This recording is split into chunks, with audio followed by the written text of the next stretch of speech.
Et il y avait la foule sur les quais, et il y avait l'armée, et le drapeau, la Marseillaise, etc., etc.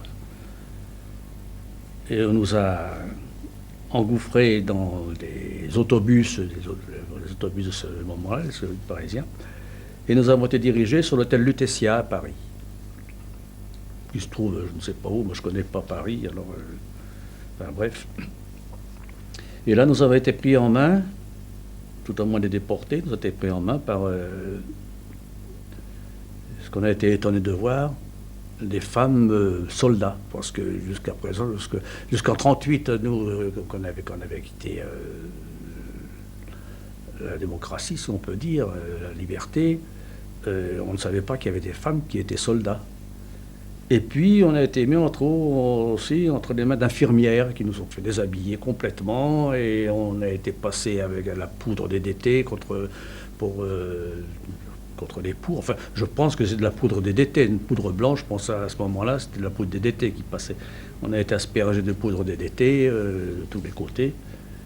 Et on a été interrogé après par des officiers pour savoir d'où on venait, d'où on était, ce qu'on avait fait, etc., etc., avant de recevoir un papier, un carte d'identité, si vous voulez, provisoire, que j'ai là d'ailleurs encore.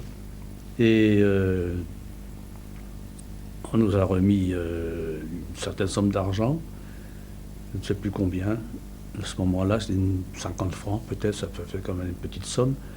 Et des bons de transport gratuit pour les autobus, pour le train et pour le métro, si on avait à se déplacer dans Paris. Et moi, j'avais une sœur qui habitait Paris, elle habitait rue Tête-Bout à Paris.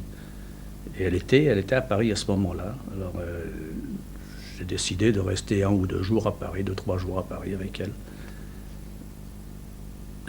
J'étais chez elle, j'ai vécu chez elle 3 jours, je crois. Et puis, au bout de 3 jours, avec mon billet, j'ai pris le train. Mais avant, est-ce que votre sœur, elle vous a interrogé sur Pas beaucoup, non, pas beaucoup. Non, non. Non. Je ne me souviens pas qu'elle m'ait interrogé beaucoup sur ce qui s'était passé. Vous savez, quand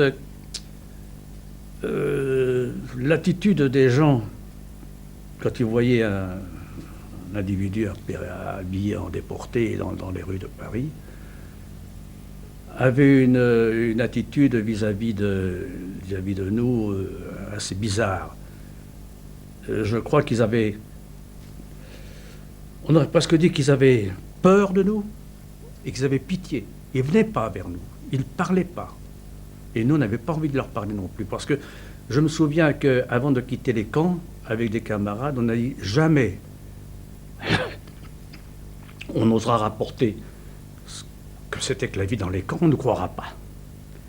Et c'est pour ça que les déportés, en général, à leur retour, n'ont pas parlé, n'ont pas raconté ce qu'ils ont vu. Parce que on ne pensait pas qu'on serait cru, qu'on nous croirait.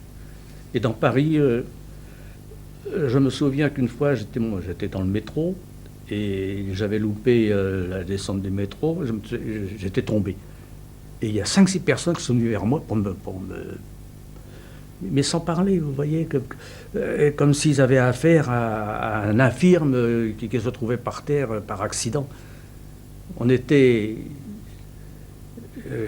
pas des étrangers, mais enfin un petit peu comme des individus qui reviennent de